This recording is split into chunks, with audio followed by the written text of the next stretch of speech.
everyone. I'm here in San Jose at NVIDIA GTC, and I'm here to find out more about digital twins, AI factories, data center, and everything that is the future, because today we are already living the future.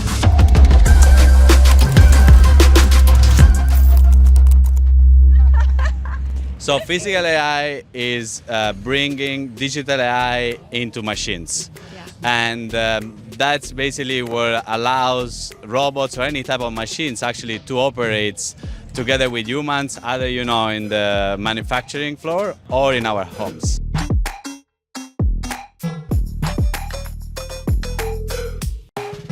Oh, that's Delight! Woo! Yeah! This is an NVIDIA tuk-tuk. I like that a lot. We're just coming from the keynote, from Jensen's keynote, and here are like the big news. So we have Rubin, a new supercomputer called after the female scientist. So tell us, what is Rubin doing? It's just like getting the cost of inference even further down, and it's just going to open so many more applications, and particularly around agentic. I think we're going to be seeing so much stuff. I think if we're here next year, we're going to be like, whoa! It will be crazy. And then there is Nemo Claude. Can you tell me what Nemo Claude is doing? It allows your agents to actually do useful stuff without you having to supervise every single step. It's like you can actually start doing what we used to see with OpenClaw in a business environment. We can really accelerate the processing of that data. And I think that's the really relevant part for business, because what's your business? It's a bunch of data and you have to make sense of it.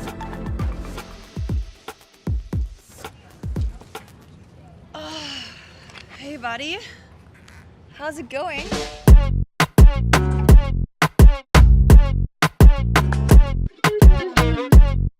Where is the future of physical AI heading to? The future of physical AI is being shaped here by breakthroughs in simulation and autonomous systems.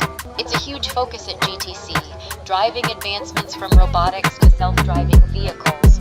Thank you for chatting with me today. Oh, okay, the conversation is over.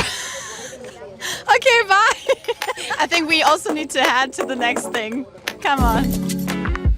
So one of the focus topics at NVIDIA GTC is, of course, digital twinning.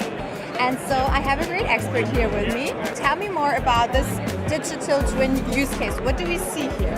What we're seeing here is an augmented reality visualization on top of this McLaren 750S, showing a virtual wind tunnel. It allows you to simulate the car going at high speed.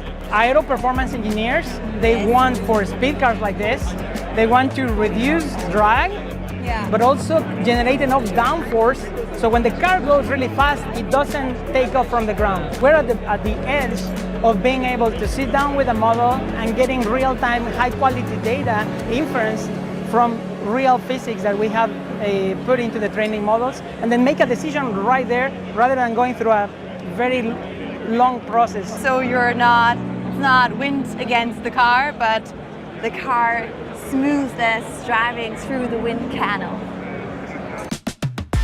So we're trying to build this GB300, and we are basically using one brain, the same brain that does parkour, local manipulation, everything. It is now doing GB300 assemblies. So basically right now the goal is to then go into each of these holes and then drill it basically. One of the most interesting use cases actually in factories is already when a robot can put something from A to B. This is not the final robot. The robot will be much faster building those computers, and there's still humans involved. I think this could be a helpful friend in factories. So good job, NVIDIA.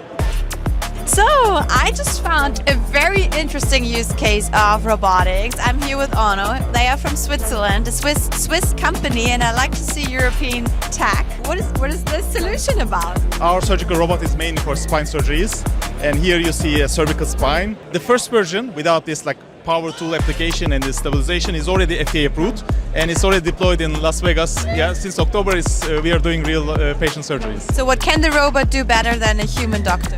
It's not the better, but it can operate 24/7, and it can always perform with the same level of consistency. Would you dare? Yeah. You need to say that. You need to say it. So quantum computing is actually one of my focus topics. I mean, look at this, it looks like art. For example, with quantum computer, you can calculate flight routes in real time that are more sustainable than other flight routes. If a normal computer would calculate that, it would actually take around 3 weeks. And it could not be in real time. So beautiful, I love it. Such a crazy cool conference. And I will also do a video how it is to meet Jensen Huang, how I have been experiencing this Q&A session, because it was very private and very exciting. So yeah, thank you so much NVIDIA for having me. And next time I hope to see you too.